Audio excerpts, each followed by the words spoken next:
என்ன இது ரொம்ப அநியாயம் பண்ணிட்டு இருக்காங்களே.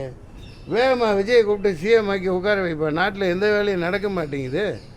இந்த ஆட்டுக்கு தாடியும் கவர்னர் நாட்டுக்கு கவர்னரும் தேவையில்லைன்ற மாதிரி இது எந்த கவர்னர் வந்தாலும் இதை தான் பண்ணுறாங்க. வந்த உடனே இந்த அரை ஏக்கராக அறுக்க ஆரம்பிச்சிடுறாரு. இனிமேல் இந்த சுப்ரீம் கோர்ட்டு ஹைகோர்ட் நீதிபதிகளை வச்சு தான் பதவி பிரமாணம் பண்ண வைக்கணும். பதவியை போட்டு நிச்சயதார்த்தம் பண்ணி 1.5 வருஷம் கழித்து கல்யாணம் வைக்கிற மாதிரி இப்போவே 5 நாள் ஆகுது. இன்னையோட 1 வாரம் ஆக போகுது. ஜெயிச்சு வந்து அது 108 மக்கள் வந்து விநாயகருக்கு தேங்காய் உடைக்கிற மாதிரி பட்டையை கலப்பு பட்டாசு வெடிக்கிற மாதிரி அடித்து தூள் கலப்புன்னு 108 கொடுத்துருக்காங்க. அதை வேறு 108 மாற்ற போகாதீங்கப்பா. விஜய் அந்த தம்பியர் பயங்கர ஆவேசமாக இருக்காங்க.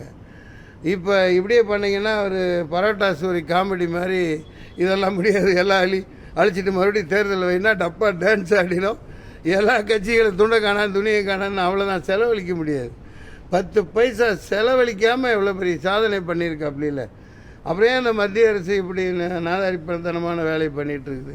இது ரொம்ப தப்பானது.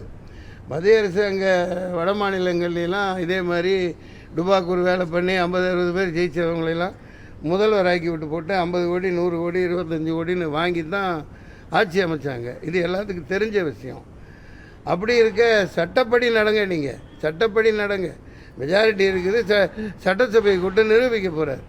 எந்த வேலையும் நடக்க மாட்டேங்குது நாட்டில். முதல்ல வேகமாக ஆட்சியில் உட்கார வைங்க. மக்கள் ரொம்ப எந்த வேலையும் எங்கள் சினிமா சம்பந்தமானது மற்ற வேலை எதுவுமே நடக்காமல் இருக்குது. அப்புறம் நானும் தேர்தல் முடியாமல் காவேரி திருச்சி ஹாஸ்பிட்டலில் அட்மிட் ஆகி ரொம்ப சீரியஸாகவும் நான் தேர்தலில் போட்டியிடலைன்னு வாபஸ் வாங்கிட்டு காங்கிரஸ் திமுக அந்த அலையன்ஸுக்கு நீங்கள் வாக்களிங்க அப்படின்னு சொல்லி போட்டு நான் வந்துட்டேன். அதுக்கப்புறம் நீ இத்தனை ஓட்டு வாங்கினேன்னு போட்டு சில பேர் அவனோட உண்மத்தத்தை தீர்த்துக்கிட்டு இருக்காங்க.